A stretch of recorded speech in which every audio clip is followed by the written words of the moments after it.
Hello dear. तो dear, आज के क्लास में हम लोग डिस्कस करने वाले हैं जनरेशन ऑफ कंप्यूटर। सबसे पहले ये बताइए कि आप सब कैसे हैं। तो डियर, हम लोग ना कंप्यूटर का जो एमसीक्यू क्वेश्चन के साथ साथ हम लोग जो है यहाँ पे टॉपिक वाइज जो है सारे सिलेबस को भी कवर अप कर रहे हैं।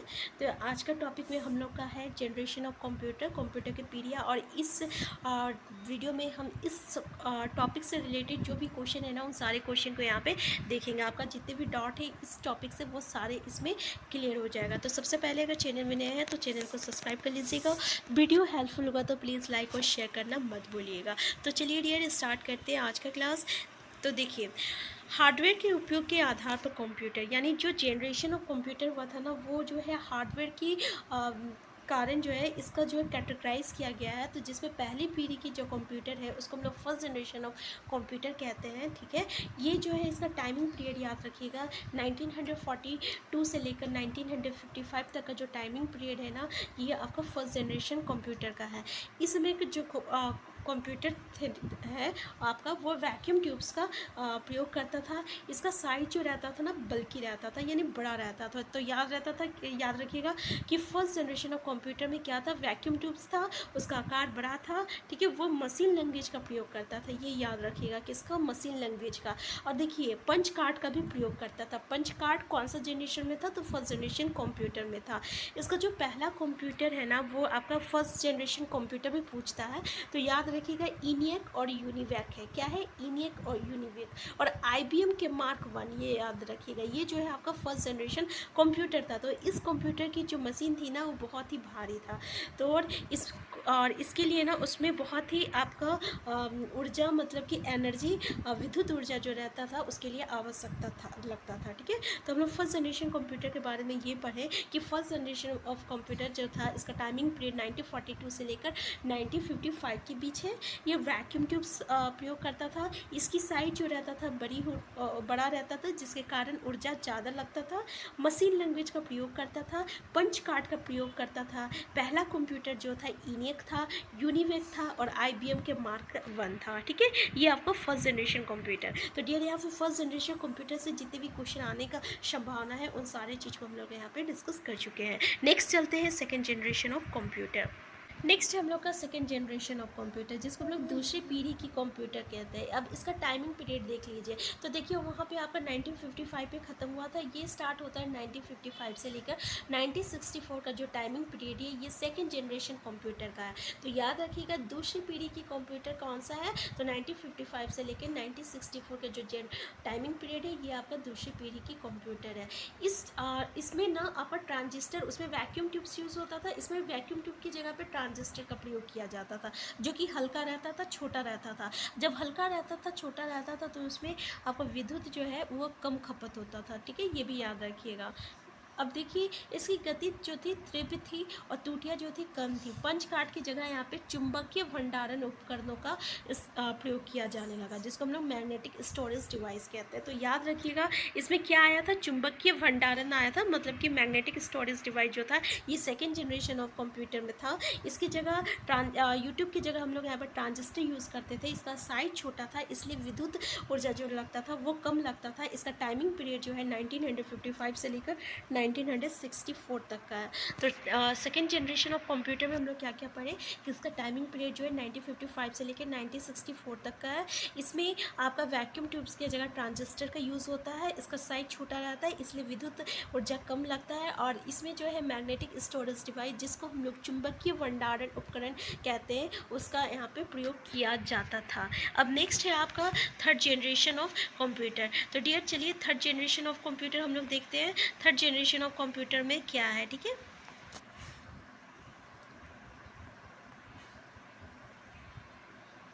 तो डियर, ये है आपका थर्ड जनरेशन ऑफ कंप्यूटर। अब थर्ड जनरेशन ऑफ कंप्यूटर में ना ट्रांजिस्टर की जगह पे इंटीग्रेटेड सर्किट का हम लोग यूज़ करते थे। किसका, इंटीग्रेटेड सर्किट का यूज़ करते थे। यहाँ पे और एक चीज़ आया था, रजिस्टर और कैपेसिटर। ठीक है, एक छोटे चिप पर बने होते थे, ये भी याद रखिएगा। यानी रजिस्टर और कैपेसिटर का जो कॉन्सेप्ट है कहाँ पे आया था, तो ये थर्ड जनरेशन कंप्यूटर में आया था, जिसमें हम लोग इंटीग्रेटेड सर्किट जो यूज़ करते थे। यहाँ पे आपका रैंडम एक्सेस मेमोरी जीबी आया था, इसके कारण जो था इसकी गति जो था उसमें काफ़ी वृद्धि हुई थी। तो रैंडम एक्सेस मेमोरी रैम जो है किस जनरेशन की बात है, ये थर्ड जनरेशन की बात है। इस पीढ़ी में आपका उच्च स्तरीय भाषा जैसे कि PL1 हो गया, पास्कल हो गया, बेसिक हो गया, ये सब उच्च स्तरीय भाषा यानी हाई लेवल लैंग्वेज भी आया था। तो हाई लेवल लैंग्वेज जो है बेसिक, पास्कल, PL1, ये आपका थर्ड जनरेशन का कंप्यूटर का है। ठीक है, नेक्स्ट है इस पीढ़ी में जो है टाइम शेयरिंग ऑपरेटिंग सिस्टम का भी डेवलप हुआ था यानी विकास हुआ था। याद रखिएगा, टाइम शेयरिंग ऑपरेटिंग सिस्टम। तो टाइम शेयरिंग ऑपरेटिंग सिस्टम किस जनरेशन में आया था, तो थर्ड जनरेशन में आया था। ठीक है, हार्डवेयर और सॉफ्टवेयर की जो है अलग अलग बिक्री जो है इसमें प्रारंभ हुई थी और इसकी उद्योगकर्ता आवश्यकता अनुसार सॉफ्टवेयर ले सकता था। ठीक है, याद रखिएगा यहाँ पे आपका हार्डवेयर और सॉफ्टवेयर की अलग अलग बिक्री जो है प्रारंभ हुई थी। तो हम लोग थर्ड जनरेशन कंप्यूटर में क्या क्या, थर्ड ये समझ में आ गया कि थर्ड जनरेशन ऑफ कंप्यूटर में क्या क्या हुआ था। और यहाँ पे इसका टाइमिंग पीरियड भी देख लीजिए। ठीक है, यहाँ पे टाइमिंग पीरियड छूट गया। तो 1965 से लेकर 1971 जो है ये आपका थर्ड जनरेशन का आपका टाइमिंग पीरियड है। ठीक है, तो थर्ड जनरेशन का टाइमिंग पीरियड कितना है, 1965 से लेकर 1971, ये आपका थर्ड जनरेशन कंप्यूटर का टाइमिंग पीरियड है। तो क्या क्या हम लोग पढ़े थर्ड जनरेशन में कि यहाँ पे ट्रांजिस्टर और ट्रांजिस्टर आया था। एक मिनट, यहाँ पे ट्रांजिस्टर की जगह इंटीग्रेटेड सर्किट का उपयोग किया गया था। यहाँ पे आपका रजिस्टर हो गया, कैपेसिटर हो गया, ये जो है एक छोटे चिप पे बने होते थे। और इस पीढ़ी के कंप्यूटर जो रहते थे वो काफ़ी हल्के रहते थे और कम खर्चीले रहते थे और बहुत ही तेज़ रहते थे। और इसमें क्या था, रैंडम एक्सेस मेमोरी का उपयोग किया गया था। और इसमें उच्च स्तरीय भाषा जैसे कि PL1 हो गया, बेसिक हो गया, पास्कल हुआ, इसका डेवलपमेंट हुआ था। ठीक है, ये था third generation of computer. Next है हम लोग का फोर्थ जनरेशन ऑफ कंप्यूटर, जिसको हम लोग चौथी पीढ़ी के कंप्यूटर कहते हैं। और फोर्थ जनरेशन ऑफ कंप्यूटर में क्या हुआ था, तो यहाँ पे आपका लार्ज स्केल इंटीग्रेशन आया था, जिसको हम लोग वेरी लार्ज स्केल इंटीग्रेशन भी कह सकते हैं। ठीक है, तो यहाँ इसका टाइमिंग पीरियड याद रखिएगा, ये 1975 से लेकर 1989 तक का जो टाइमिंग पीरियड है ना, ये फोर्थ जनरेशन कंप्यूटर का है। इसमें आपका क्या आया था, लार्ज स्केल इंटीग्रेशन, याद रखिएगा। इसमें माइक्रो प्रोसेसर का विकास हुआ था। किसका, माइक्रो प्रोसेसर का।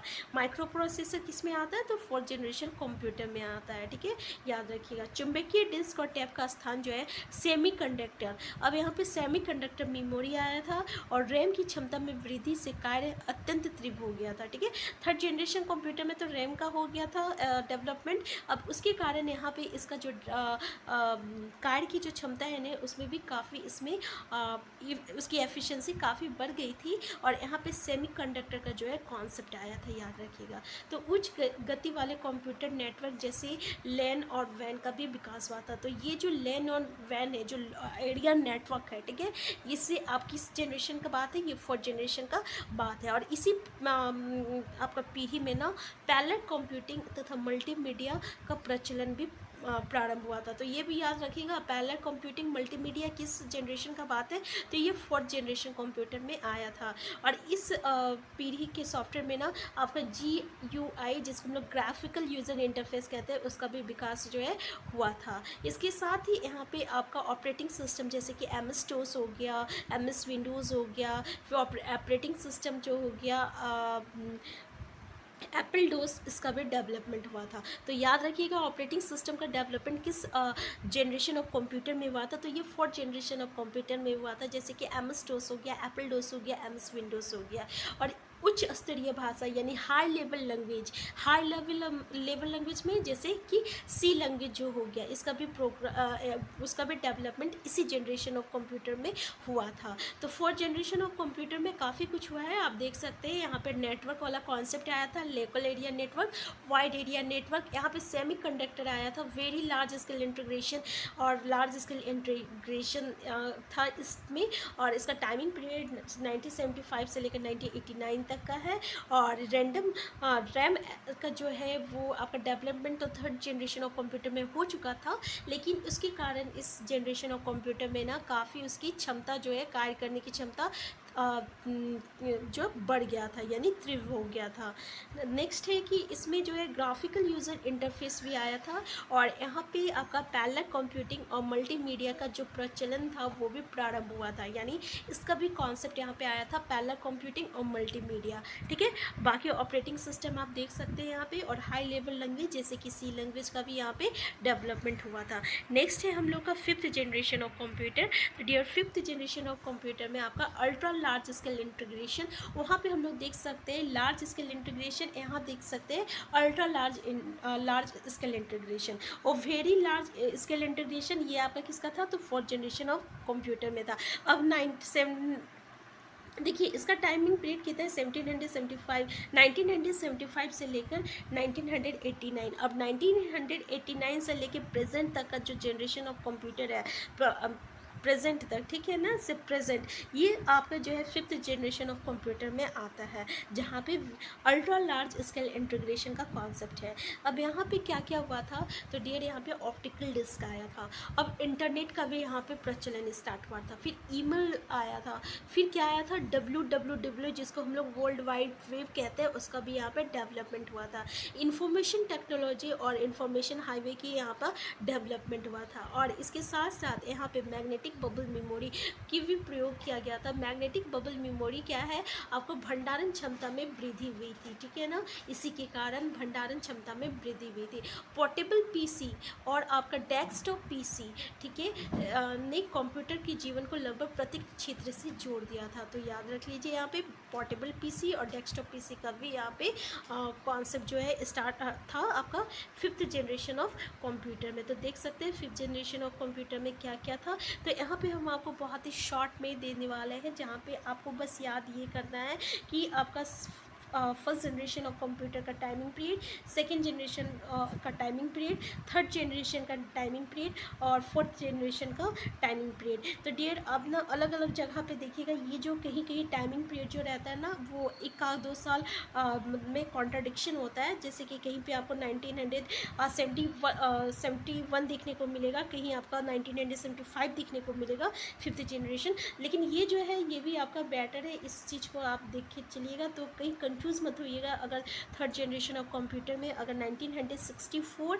से लेकर 1971 भी बताता है तो वो भी सही है, और 1975 भी बताता है तो वो भी सही है, ठीक है। फिर इस तरीके से सबसे पहले आप फर्स्ट जनरेशन कंप्यूटर का टाइमिंग पीरियड देख लीजिए, उसमें क्या क्या चीज़ आया था वो पता चल जाएगा। इसमें machine language, assembly language, stop program software था, उसकी विशेषता क्या थी, और उदाहरण के लिए देख लीजिए। अब उसी तरह सेकेंड जनरेशन कंप्यूटर का टाइमिंग पीरियड, इसमें क्या था, हार्डवेयर, इसमें सॉफ्टवेयर क्या था, और इसमें क्या था, उसका विशेषता क्या थी, और उसका उदाहरण में जैसे IBM हो गया, और फिर आपका यूनिवैक हो गया, ये आपका सेकेंड जनरेशन ऑफ कंप्यूटर का है। थर्ड में जैसे कि आपका इंटीग्रेटेड सर्किट, SSI, MSI और चुंबकीय भंडारण क्षमता में वृद्धि, ये आपका हार्डवेयर था। इसका टाइमिंग पीरियड जो है 1964 से लेकर 1975 तक का है। इसमें आपका उच्च स्तरीय भाषा था, और आपका टाइम शेयरिंग ऑपरेटिंग सिस्टम था। हार्डवेयर वो सॉफ्टवेयर की अलग अलग बिक्री हुई थी। यहाँ पे तीव्र, छोटे, सस्ते, विश्वसनीय, उपयोग में आसान, और IBM 30 जो है इसका उदाहरण है। ये जो एग्जाम्पल है ना, ये बहुत अच्छे तरीके से कर लीजिएगा, क्योंकि इससे क्वेश्चन आता है। नेक्स्ट आपका है फोर्थ जनरेशन ऑफ कंप्यूटर, देख सकते हैं यहाँ पे, आप इसका स्क्रीनशॉट लेना चाहें तो ले सकते हैं, जहाँ पे हम लोग इस चीज़ को डिस्कस कर चुके हैं डियर। तो यहाँ पे देख लीजिए उसका उदाहरण क्या है, IBM PC है और एप्पल 2 है। फिफ्थ जनरेशन ऑफ कंप्यूटर में तो अभी पढ़े हम लोग, जैसे कि इसमें इंटरनेट आया था, मल्टीमीडिया सॉफ्टवेयर आया था, वर्ल्ड वाइड वेब आया था, ठीक है, और हार्डवेयर में तो ultra large scale integration, optical disc, कम जगह में अधिक भंडारण, नोटबुक, कंप्यूटर, इंटरनेट, मल्टीमीडिया। इसमें क्या था, इसकी विशेषताएं कि अति छोटे, अति तीव्र, उपयोग में आसान, प्लग और प्ले। और इसका एग्जांपल देख लीजिए, IBM नोटबुक और पेंटियम PC सुपर कंप्यूटर, ये सब जो है आपका उदाहरण है। तो यहाँ पे फर्स्ट जनरेशन ऑफ कंप्यूटर से रिलेटेड आपका जो भी क्वेश्चन आएगा वो सारा चीज़ इस वीडियो में जो है हम लोग क्लियर कर चुके हैं डियर। तो अगर ये वीडियो आपके लिए हेल्पफुल होगा तो प्लीज़ आप चैनल को सब्सक्राइब कर लीजिएगा, और लाइक और शेयर करना मत भूलिएगा।